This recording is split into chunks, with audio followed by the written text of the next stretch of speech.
Shortly after, Gaskins received his fate by a fatal shot to the head by Officer Levi Fox. While the names of those involved have been released, many details still have not been.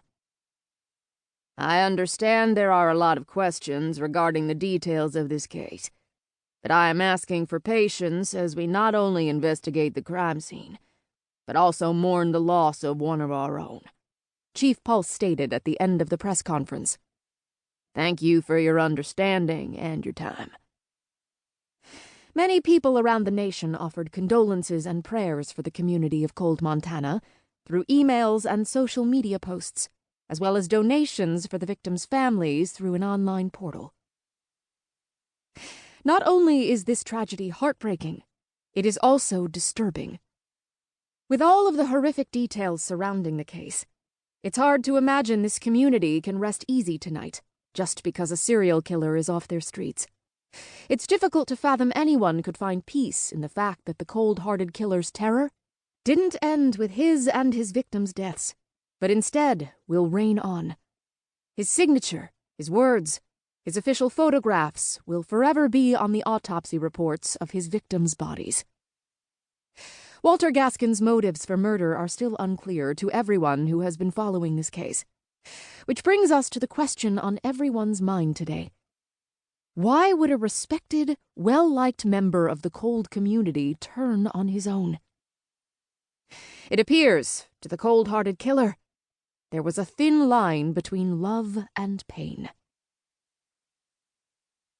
Prologue. Ivy.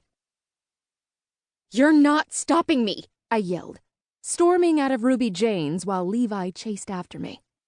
His footsteps, quick and harsh, sounded just as angry as his yelling had. Loving or fighting, we could never seem to escape this place without making a scene. "Don't be stupid," he challenged, grabbing me by the upper arm and turning me to face him. "You can't just go rogue on this. It's not safe," he said, and he lowered his voice, softening it around the edges, as if I were some sort of wounded animal he was trying to lure to safety. "It's not right, and you have no idea what you could be getting yourself into." But I wasn't a fucking wounded animal. I was a woman who would do everything in her power to find justice and to make things right, no matter what cost it might have to me. "Oh yeah?" I sneered. "I know just as well as you do. I know as well as Bethany and Carly and Victoria and Emily all do."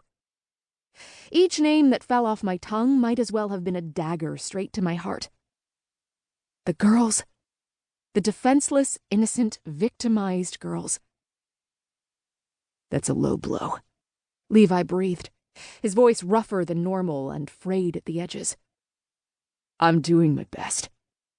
Doing my best to honor them, and to find her, and to protect you all at once. God, can't you see that?" Pain and want and desperation made my blood burn. I felt restless and manic, and as if no matter what I did, nothing would ever feel settled again. All I see is some macho asshole thinking he knows better than me. Levi stepped back, dropping my arms from the X he'd formed with them against his chest.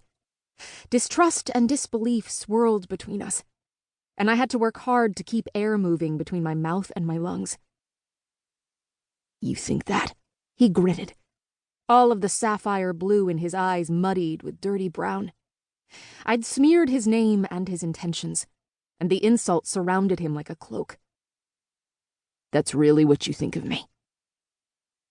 My heartbeat kicked and thudded in my chest as I considered what I knew. All of the things about the cold-hearted killer I'd found out. How I had to do this to protect him. I opened my mouth to say the word, the confirmation all that was left on the to-do list of my plan. But the wind whipped, moving his hair away from the line of his face, and his agony took over. I was ruining this, ruining us, and I just knew if I went through with it, we would never be the same. The silence was answer enough, though, filling in the word when I couldn't. Levi's face closed down, and my heart shattered. "Don't worry about me thinking I know better, Grace.